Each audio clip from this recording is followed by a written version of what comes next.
안녕하십니까. 에, 오늘은 지난번에 우리가 장명용비를 쓰기 위해서 그 장명용비에 관계되는 유튜브에 조상기와 묘지명에 대한 이야기를 아주 기본적으로 제가 말씀드린 바 있습니다. 용문 조상기에서 우골 조상기 쓸 때 조상기에 대해서 말씀을 드렸고, 그리고 묘지명에 있어서 사마병 묘지명을 이야기할 때 묘지명에 대한 이야기를 거론한 바가 있죠.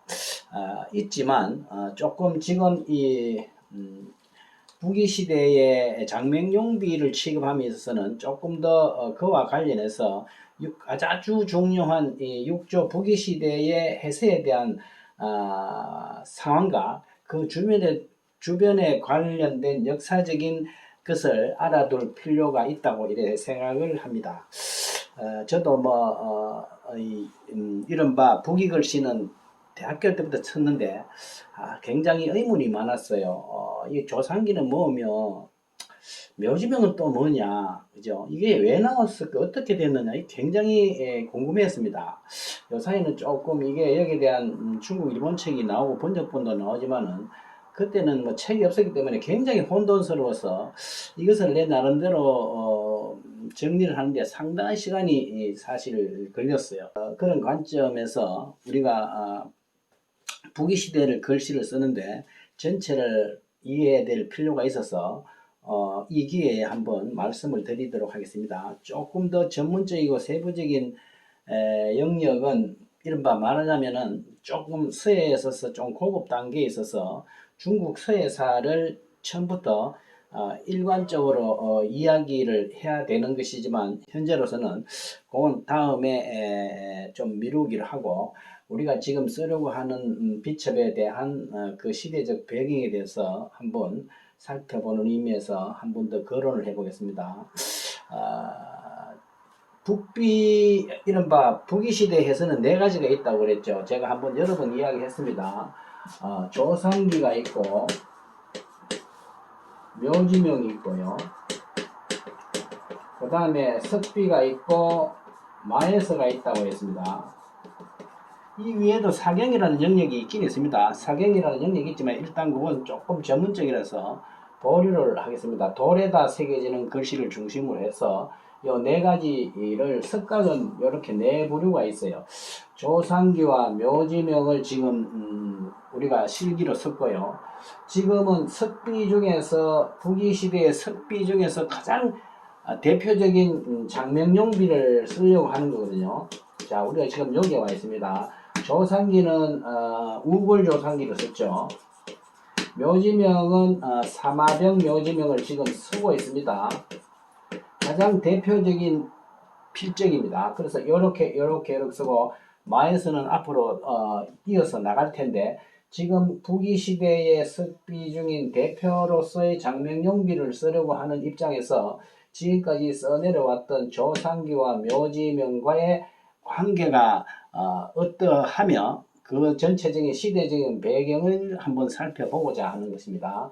제가 이 시대적 배경이 복잡해서 지난번에 그걸 씌우질 않았어요. 자, 그래서 한이 망한 220년부터 위진남북조가 시대가 끝나는 581년 사이에 약 3세기 반, 350년간에 있어서 이 서변은 굉장히 중요합니다. 한나라 예서로부터 남쪽에 행초가 왕이지를 중심으로 해서 형성이 되고, 예서가 북쪽으로 흘러들어서 특히 5세기에 들어서 부기시대를 중심으로 해서 해서가 정립이 된다는 것, 크게 서예사에서 크게 두 개를 알아둘 필요가 있습니다.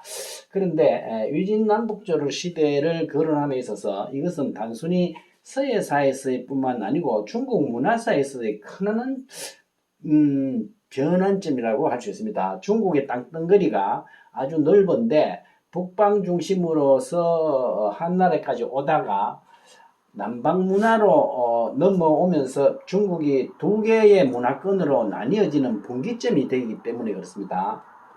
그래서 그 결정적인 중국 문화의 남방 문화가 형성이 되는 그 결정적인 시기가 뭐냐면 316년입니다. 서진에서 북방민족이 처밀어 와서 316년에 영가의 난이라는 난이 일어나요. 그래서 남쪽으로 남천에서 동진이 된다 그래서 중국의 문화는 이전에 황하강을 중심으로 한 북방 문화에서 이 시기를 중심으로 해서 양자강을 중심으로 한 남방 문화가 형성되기 시작하면서 지금까지 그 이후 계속해서 연명해서 북쪽 문화와 남방 문화를 규정하는 결정적인 계기가 되었다는 사실입니다. 그래서 이러한 정치적인 변화가 중국이 워낙 동서도 넓지만 남북도 이렇게 넓지 않습니까?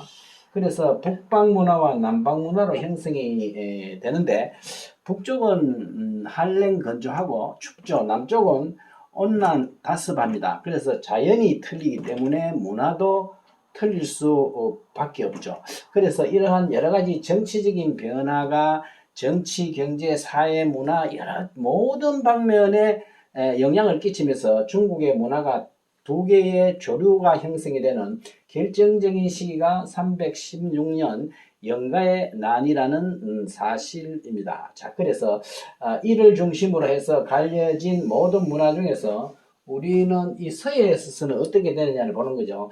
서해에서는 이렇게 남북으로 갈려져서 남쪽에서는 동진을 중심으로 해서 행초의 글씨가 성립이 되고 진을 중심으로요. 북쪽에서는 북위를 중심으로 해서 해서가 정립이 된다는 이 큰 흐름을 서해사에서는 볼 수 있습니다. 뭐 그림에서도 그렇고 뭐 종교적인 이런 문제에서도 다 이게 어느 정도 상대적인 성격이 나타나고 있습니다. 그래서 서해에 있어서는 이렇게 북쪽에 해서 남쪽에 행초라는 커다란 두 개의 흐름으로 갈라지게 됩니다.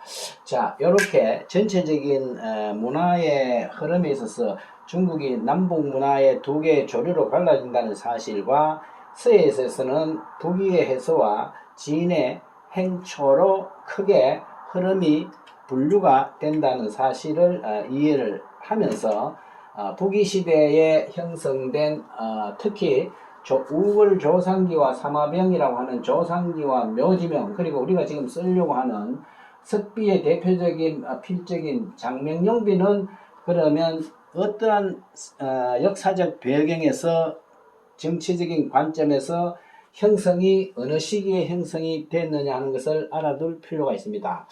자, 그래서 이 점에 대해서 한번 살펴보고자 합니다. 자, 지금 북쪽에 북위를 중심으로 형성되었던 이러한 대표적인 가장 북위의 필적들이 어떠한 역사적인 또는 정치적인 또는 사상적인 관점에서 배태가 북위 시대에 됐느냐를 한번 살펴보는데 그것은 역시 가장 근본적인 것은 정치에서 시작을 합니다.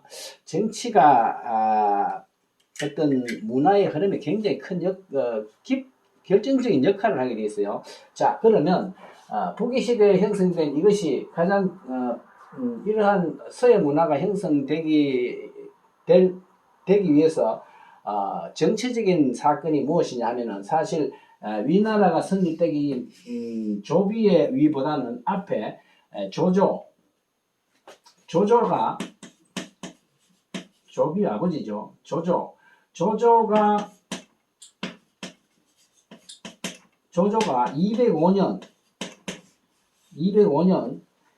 205년에 삼국지대 앞이죠. 그래서 조조가 이 한나라 때 워낙 이 사람이 죽으면 비를 많이 세우고 막 석시를 세우고 막 이렇게 하니까 경제를 핍박하게 만든다 해서 조조가 205년에 건비령이라는 정치적인 조치를 단행합니다. 건비령.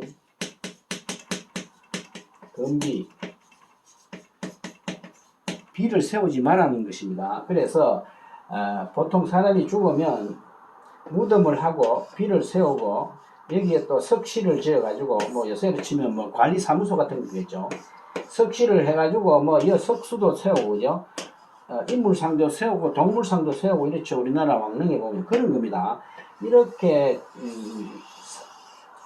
이 묘를 중심으로 해서 너무 많은 경제적인 투자를 하니까 이것이 문제다 해서 이렇게 발령한 것이 건비령입니다. 이것이 205년에 나와요. 그래서 이때부터는 한나라 때 많이 세워졌던 비들이 자취를 감추게 되고 이것이 서진에 들어와서 278년입니다. 278년 서진 무제 때 2차 건비령이 내려집니다. 한 번 더 내려져요.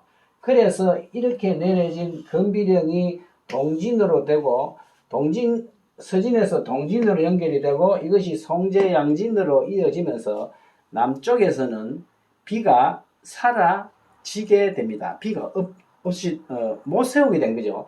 그래서 이 시대에는 비가 그렇게 많지가 않습니다. 거의 아주 드뭅니다. 남쪽에는 특히 건비령이 지속적으로 350년간 지속이 되었기 때문에 남쪽에서는 비가 거의 없어요. 몇 개 있긴 한데 그것은 특별한 경우를 제외하고는 거의 없습니다. 아주 희소하다고 볼 수 있고 이렇게 남쪽으로 내려온 이 육조시대에서는 건비령으로 인해서 비가 아주 희소해진 반면에 이 북쪽에서는 5호 16국 시대는 이 이민족입니다. 그죠? 몽골족의 선비족이에요. 선비족 일파의 5호 16국 시대 때는 북방 이민족이 내려왔기 때문에 이 시대에는 서예 문화가 거의 없습니다. 그래서 이 거의 120년 동안은 서예 유적 자료가 거의 아주 희소합니다. 그래서 그것이 북위로 들어오면서 하나의 통일국가로 형성이 되면서 북위에서는 이 남방 문화와의 교류가 생긴 거죠. 송제, 양진. 그래서 남쪽 문화와의 교류에 의해서 북위 시대 때부터는 조금 더 중국의 전통 서예 문화가 수용되기 시작을 하게 됩니다. 그러다가 한 가지 결정적인 것은 439년에 건국한 북위가 534년을 망하는데 이 북위가 특히 말기에 와서 이 494년에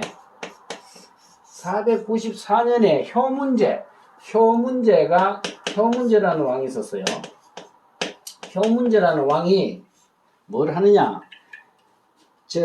초기에 북위의 수도는 북방이 만주 쪽에 대동이랬습니다.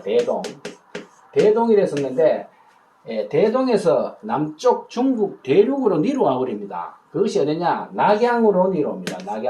현재 낙양으로 천도를 한 거죠. 낙양으로 천도를 하면서 급격히 한화 정책을 추진합니다. 한화 정책. 그래서 효문제를 중심으로 해서 실시된 한화 정책에 의해서 한화라는 것은 중국적인 문화를 적극적으로 받아들인다는 뜻입니다. 한화 정책. 북방 몽골 선비족의 그런 문화에서 중국식 한화 정책으로 바뀐다는 거죠. 그렇게 하면서 낙양 근교에 있는 위수에 가까이 있는 용문산이라는데 이건 한번 제가 이야기했죠. 용문산에다가 굴을 파고 불상을 조성해요.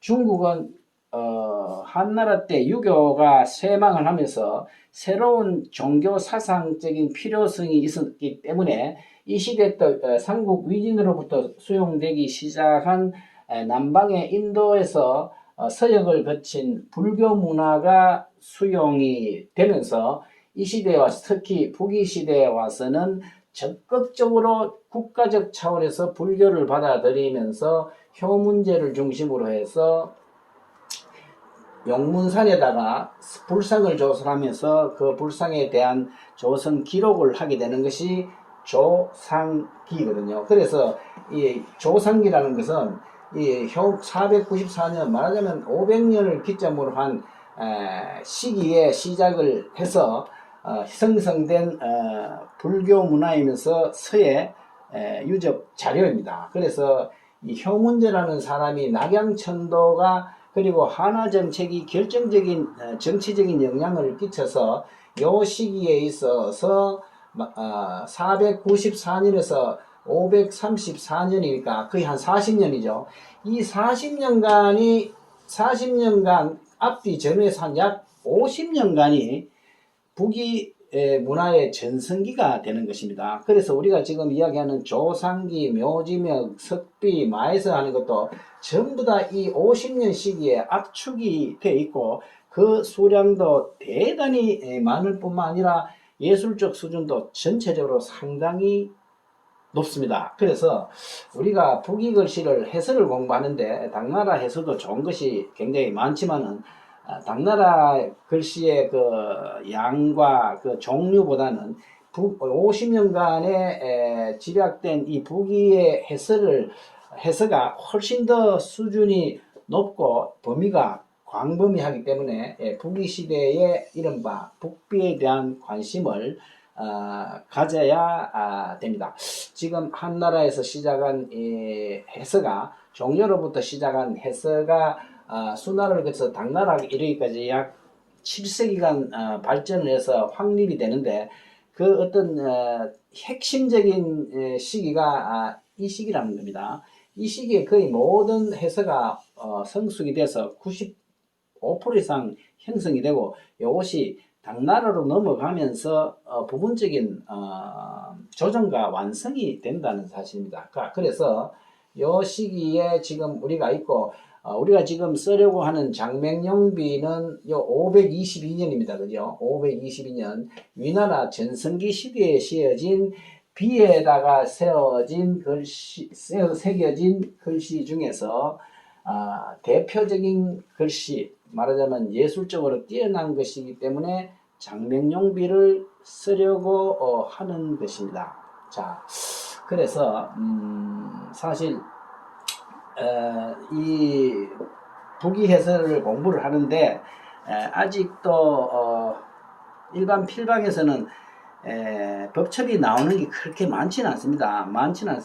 않아서 아주 우리나라에는 아직도 소개가 되지 않은 아주 명품 비들이 굉장히 많습니다. 근데 좀 전문적으로 공부하고 깊이 공부하는 사람들이 아직 드물기 때문에 출판이 아직 안 되고 있는 상태라는 거죠. 실제로 이 50년간 정도에 있어서 이 조상기와 묘지명의 조성이라는 것은 질적으로도 뛰어나지만 양적으로도 굉장히 많습니다.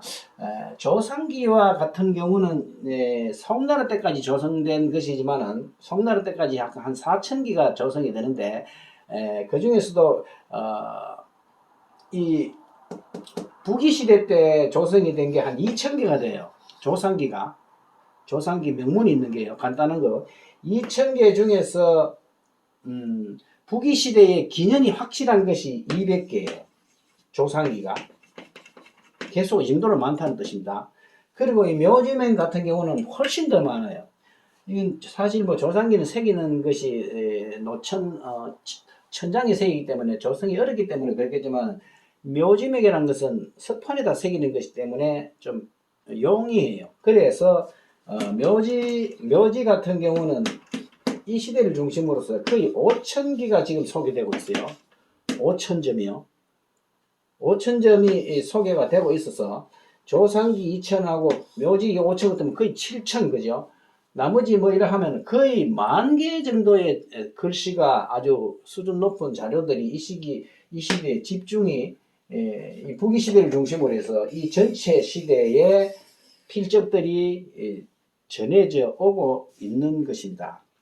그렇게 많은 자료 중에서 우리는 조상기 중에서 몇 개, 묘지명 중에서 몇 개, 석비 중에서 몇 개가 지금 우리나라의 필방에 필적으로 출판이 되고 있죠. 그것도 출판도 사실은 법첩을 사보면 법첩에 대한 연구는 없고 대체로 중국이나 일본 법첩을 그대로 프린트를 해서 한두 페이지 정도의 소개 문장만 이렇게 싣고 있어서 우리나라 사람이 출판한 책이라고는 보기 어려운 것입니다. 그래서 아직은 우리나라의 서해에 대한 역사 이론적인 연구가 너무 아직 미비하다는 사실을 이야기하고 있습니다. 자, 그래서 앞으로 이 장명용비를 쓰고 뭐 육조시대 대표적인 필적 한 개씩만 이래 써내려 가겠지만은 그 이후에 좋은 자료들은 다 쓸 시간은 없겠지만은 한번 소개를 나중에 2차적으로 부분적으로 할 시간을 가져보도록 하겠습니다. 자, 오늘은 해설을 북비 해설을 공부하는 데 있어서 장맹용비라고 하는 석비를 중심으로 해서 우리가 이제까지 써왔던 조상기와 묘지명이 어떠한 위진남북조 시대의 정치적, 역사적 관점에 있어서 이루어져서 왔느냐를 살펴봤고요. 마지막으로 한 가지 더 덧붙인다면은 이 조상기는 현 문제의 낙양천도인데 사실 이 묘지명이라는 것은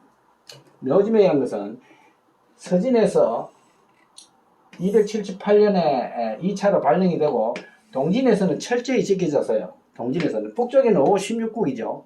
동진에서는 건비령이 되어져서 이 묘지가 건비령이 내려지니까 비를 못 세우게 하는 겁니다. 비를 못 세우게 하니까 비가 묘 속으로 들어가는 게 묘지예요. 그래서 이 동진시대가 비가 묘 속으로 들어가는 그런 과도기입니다. 그것을 묘지비라 그래요. 묘지비.